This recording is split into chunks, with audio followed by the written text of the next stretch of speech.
Hi friends, Miss Madeline here, and I'm going to be reading one of my favorite books, Giraffes Can't Dance.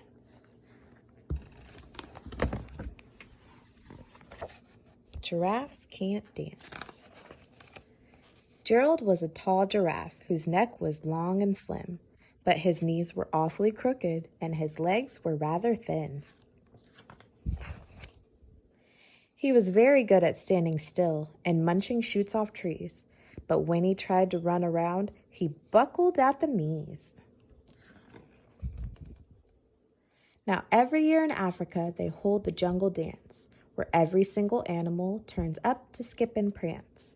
And this year, when the day arrived, poor Gerald felt so sad, because when it came to dancing, he was really very bad.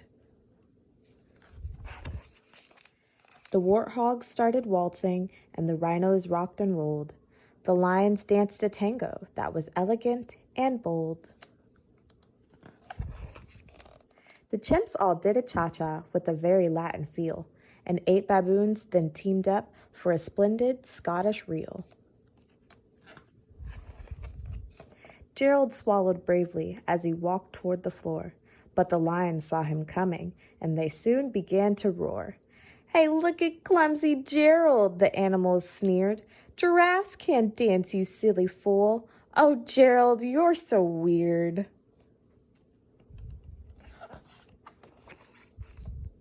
Gerald simply froze up. He was rooted to the spot. "They're right," he thought. "I'm useless. Oh, I feel like such a clot." So he crept off from the dance floor and he started walking home.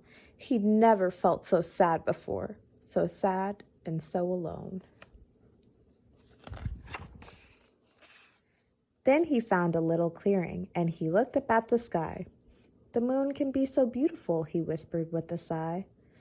"Excuse me," coughed a cricket who'd seen Gerald earlier on. "But sometimes when you're different, you just need a different song." "Listen to the swaying grass and listen to the trees.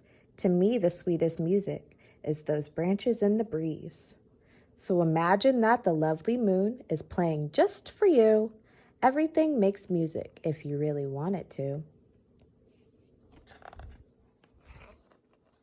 With that, the cricket smiled and he picked up his violin.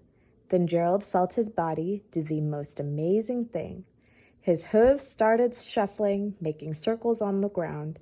His neck was gently swaying and his tail was swishing round. He threw his legs out sideways and he swung them everywhere. Then he did a backward somersault and leapt up in the air. Gerald felt so wonderful, his mouth was open wide. "I am dancing, yes, I am dancing, I am dancing," Gerald cried. Then one by one, each animal who'd been there at the dance arrived while Gerald boogied on and watched him quite entranced. They shouted, "It's a miracle! We must be in a dream. Gerald's the best dancer that we've ever seen." "How did you learn to dance like that? Please, Gerald, tell us how." But Gerald simply twirled around and finished with a bow. Then he raised his head and looked up at the moon and stars above. "We all can dance," he said, "when we find the music that we love."